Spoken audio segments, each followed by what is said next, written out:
Bonsoir toutes et à tous, j'espère que vous allez bien. Si vous aimez votre pays ou président, abonnez-vous pour plus d'informations. La contre-offensive ukrainienne contre les forces russes se poursuit avec une intensité croissante et des résultats de plus en plus concrets.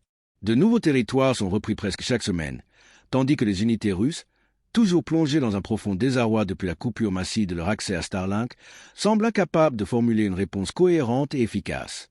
Ce que nous observons aujourd'hui sur le terrain dépasse largement les scénarios que Vladimir Poutine avait pu anticiper au début de l'année.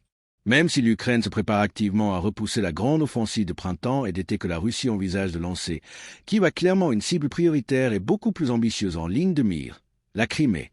Le fameux pont terrestre reliant la péninsule annexée en 2014 au continent russe est désormais directement menacé. Les actions ukrainiennes actuelles visent très probablement à créer les conditions d'une libération définitive de la Crimée. À première vue, cela peut paraître surprenant, voire paradoxal. Alors que l'Ukraine regagne du terrain dans le sud-est, elle ne semble pas se précipiter vers la péninsule elle-même. En réalité, ce qui se dessine est une stratégie à deux niveaux parfaitement cohérente. D'un côté, l'Ukraine consolide ses défenses et se prépare à contrer l'offensive russe attendue au printemps et en été. De l'autre, chaque kilomètre repris dans le sud-est rapproche Kiev d'un objectif stratégique majeur, paralyser complètement la Crimée en tant que logistique vitale pour l'armée russe. En coupant ou en contrôlant par le feu ce corridor terrestre essentiel, l'Ukraine ruinerait les capacités logistiques russes dans tout le sud du pays et rendrait intenable le maintien à long terme de l'occupation de la péninsule. C'est précisément pour cela que nous allons examiner en détail pourquoi les opérations actuelles préparent, de façon méthodique et patiente, la future libération de la Crimée. Les avancées territoriales récentes de l'Ukraine dans le sud-est.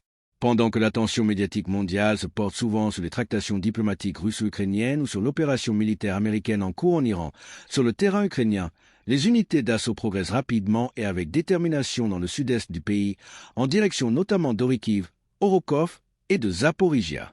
Selon les informations publiées par Sky News au début du mois de mars, l'Ukraine a réussi à libérer plusieurs localités stratégiques dans cette zone, reprenant au passage de nombreuses hauteurs dominantes. Ces positions surélevées offrent désormais un avantage décisif. Elles permettent aux forces ukrainiennes de surveiller en profondeur les mouvements russes, de guider avec précision des frappes de drones, de mener des opérations de guerre électronique et de diriger efficacement l'artillerie. Sky News souligne que ces avancées ont déjà forcé une retraite russe d'une ampleur qui n'avait plus été observée depuis plusieurs années. La Voix de l'Ukraine relaie les déclarations officielles de l'état-major général ukrainien publiées sur Telegram. La destruction méthodique des forces russes et de leurs voies logistiques dans le sud-est a donné des résultats impressionnants. À ce jour, 9 localités ont été libérées. 3 dans notre zone sont complètement nettoyées de l'ennemi et des opérations sont en cours pour en libérer d'autres.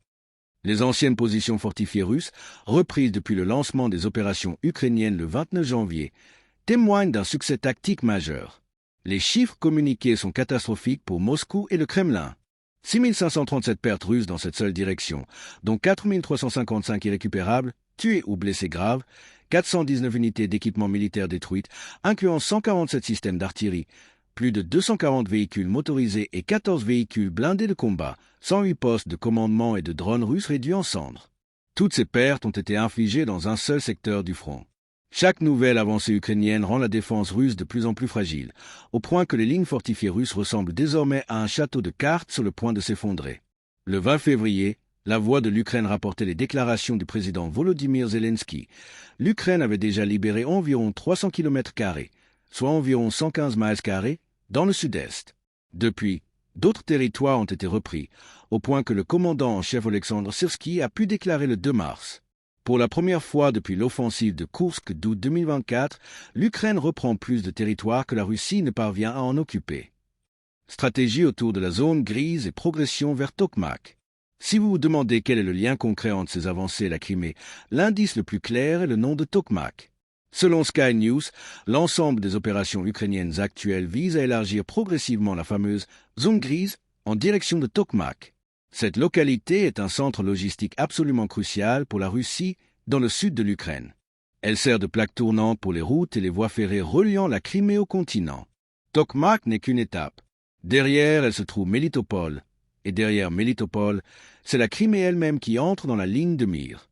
Chaque kilomètre gagné vers le sud resserre le nœud logistique autour du cou des forces russes occupant la péninsule. Il est essentiel de bien comprendre le rôle stratégique de la zone grise. Il s'agit de bandes de territoires qui ne sont plus sous contrôle direct ni de l'Ukraine ni de la Russie, ni complètement libérées, ni fermement tenues par l'occupant. L'Ukraine élargit délibérément ses zones, puis les resserre progressivement en avançant. Voici comment cela fonctionne concrètement. L'Ukraine avance, nettoie les anciennes positions russes, transforme des territoires occupés en nouvelles zones grises. Ces zones grises sont saturées de drones, reconnaissance et kamikazes FPV, qui harcèlent en permanence les mouvements russes. Une fois une zone grise suffisamment étendue et sécurisée, l'Ukraine la consolide sous son contrôle effectif, libérant les localités une à une. Cela crée une nouvelle base de départ pour étendre encore la zone grise plus au sud, et ainsi de suite. Ce processus méthodique et répétitif repousse inexorablement les forces russes. Pour aggraver encore leur situation, l'Ukraine sature ces zones grises de drones. Elles deviennent de véritables pièges mortels sur 10 à 20 km de profondeur derrière les lignes de front.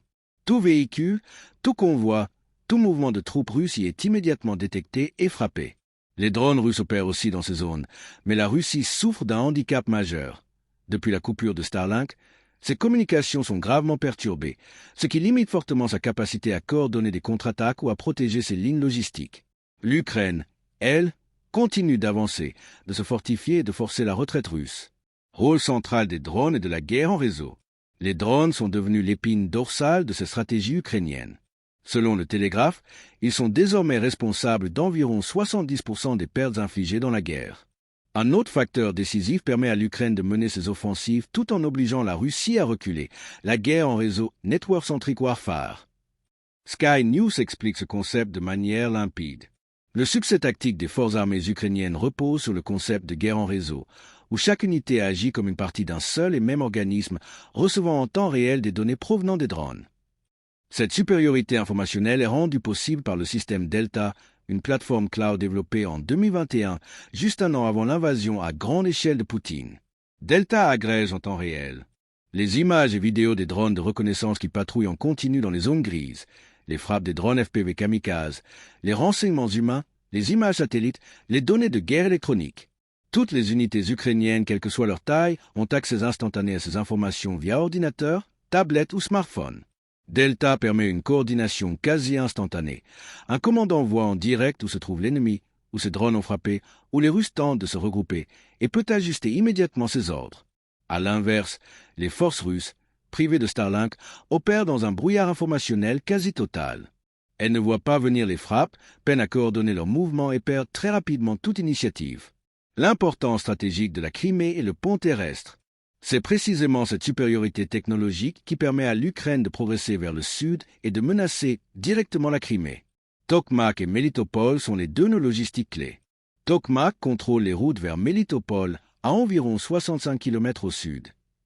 Melitopol contrôle l'accès à la mer Noire et les principales lignes ferroviaires et routières reliant la Crimée au continent ukrainien occupé.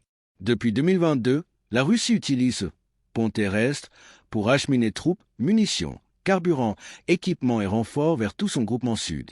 Pendant des années, Moscou a considéré ce corridor comme relativement sûr, protégé par des centaines de kilomètres de territoire occupé.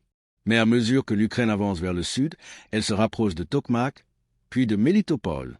Une fois ces localités sous contrôle ou sous contrôle par le feu artillerie, missiles, drones, l'Ukraine pourra frapper directement le corridor logistique reliant la Crimée au continent. Cela aurait des conséquences immédiates et dramatiques. Paralysie totale des forces russes du Sud, impossibilité pour Moscou d'approvisionner correctement ses unités en Crimée et dans le sud de l'Ukraine continentale, affaiblissement progressif de toute la ligne de front sud. L'Atlantic Council rappelle que la Russie a passé près de 10 ans, depuis 2014, à militariser la Crimée. Elle en a fait une gigantesque base arrière, dépôt de munitions, aéroport militaire, site de lancement de missiles, flotte de la mer Noire. Mais aujourd'hui, cette flotte n'est plus qu'à 2/3 de sa puissance initiale et a été repoussée loin de ses zones d'opération traditionnelles par les frappes ukrainiennes. Le pont terrestre est donc devenu l'artère vitale restante. Contrôle par le feu du pont terrestre et conséquences pour la Russie. Euromaidan Presse expliquait dès le 2 février que la Russie continuait de tirer des missiles sur l'Ukraine depuis la Crimée. L'Ukraine a déjà riposté plusieurs fois contre des cibles en Crimée.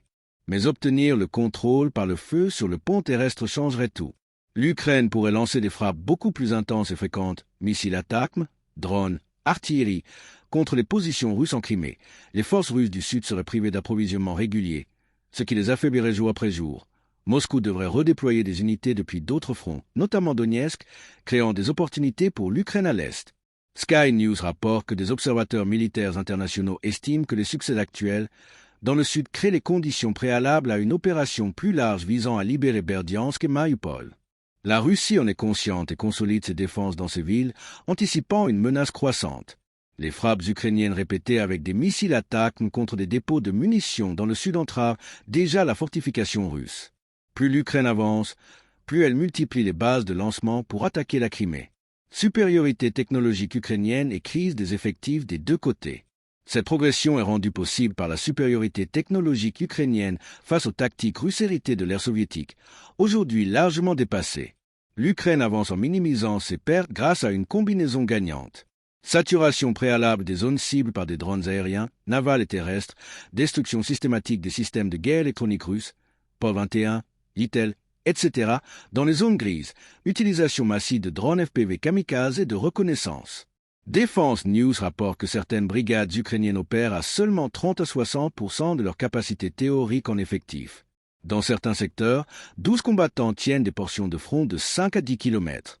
Environ 2000 soldats sont portés absents sans permission, et des millions d'hommes évitent la mobilisation.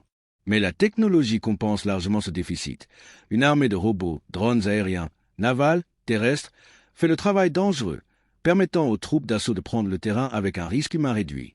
Paradoxalement, l'Ukraine crée aussi une crise d'effectifs chez l'adversaire. Reuters rapportait le 2 mars les propos de Zelensky. La Russie a de grands projets pour avancer partout, en se concentrant sur Dnipro et Odessa. Mais rien de ce que nous observons ne suggère quelle en est la capacité. Au contraire, nous voyons l'inverse. L'ISW estimait fin 2025 que la Russie ne parviendrait pas à constituer une réserve stratégique suffisante pour autre chose que des avancées lentes et hésitantes. Avec environ 40 000 pertes mensuelles depuis novembre, Moscou épuise ses réserves plus vite qu'il n'en recrute. Les volontaires se font rares. Le Kremlin doit puiser toujours plus dans les mobilisés forcés. Perspective, la Crimée et le sud de l'Ukraine à portée de main. L'offensive ukrainienne dans le sud ne vise pas uniquement la Crimée. Chaque kilomètre repris est un kilomètre que la Russie devra reconquérir de force si elle veut lancer son offensive estivale. Si l'Ukraine obtient le contrôle par le feu du pont terrestre, les forces russes du Sud deviendront très difficiles à approvisionner, entraînant leur dégradation lente mais inexorable.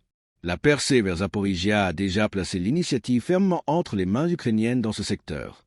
De nombreuses batailles restent à venir, mais avec la guerre en réseau, les drones et la stratégie des zones grises, la Crimée et les régions sud-occupées sont plus proches de la libération qu'elles ne l'ont été depuis février 2022. Pour approfondir les origines de cette offensive sud-est, nous avons une vidéo dédiée sur The Military Show. Elle explique comment l'Ukraine a lancé 2 assauts massifs dès février, véritable prélude à la poussée vers la Crimée. Si cette analyse vous a intéressé, abonnez-vous à The Military Show pour ne manquer aucun développement de la guerre en Ukraine. Merci de nous avoir suivis.